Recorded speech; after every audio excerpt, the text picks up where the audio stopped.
The lasting impact of the game is it made hockey fans out of a whole lot of people who never really had any reason to pay attention to it before then. The NHL was expanding. I think it was 21 teams at that stage. It was growing rapidly, but I don't know that it really caught on. Weren't a lot of Americans in the NHL. It was almost all Canadians at that point, maybe as much as 90%. And those numbers have changed significantly. And I think that was the moment that made a whole lot of people hockey fans. It made me appreciate hockey even more. I say, usually you're 10 years old when you have your sports heroes presented to you and you follow them, and they're, Mickey Mantle or Frank Howard with the Senators. But it gave me, at 24 years old, 20 new heroes, well, 21 if you count Herb Brooks. I think the Miracle on Ice created interest among that generation, people my age, the 24-year-olds who now have children in their 20s, and they may have steered them to hockey. I don't know the exact number of U.S. participation in the NHL right then, but it was in the 10 to 15% range, and it's close to 25% now. And I don't think for a minute that would have happened without that game. Canada used to probably have 90% of the NHL participation, and it's barely over 50 now.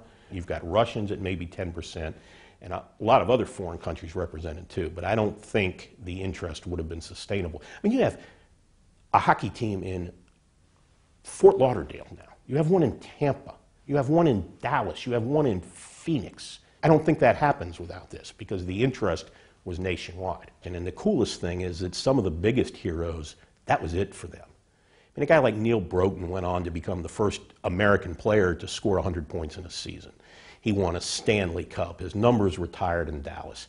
Ken Morrow walked pretty much off the ice to the New York Islanders and won 4 Stanley Cups. 13 of the 20 guys who were active played in the NHL. 3 played more than 1,000 games. But who's the biggest hero from that game? Mike Eruzione. Never played in the NHL. Jim Craig, the goalkeeper, only played 30 games on that level. So for those guys, that was their moment, and it was their last moment. But I'm going to make this prediction right here. If you ask Neil Broughton, with all he did in hockey, and he did a ton, what was number 1? I'd bet every cent I owned that game was number 1. Ken Morrow's got 4 Stanley Cups. 4. I bet if you asked him what was number 1, he'd say that game was number 1. Thank you. Thank you, Mike Eruzione. That is the first thing I would say to him. I'd probably say it so many times he'd tell me to stop, but that was just a marvelous moment.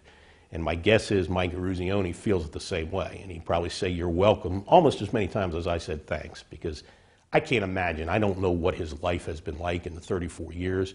As I noted earlier, he has never played in the NHL, so that was his big moment in hockey. It's got to mean more to him than I can even imagine it meaning for you or for me.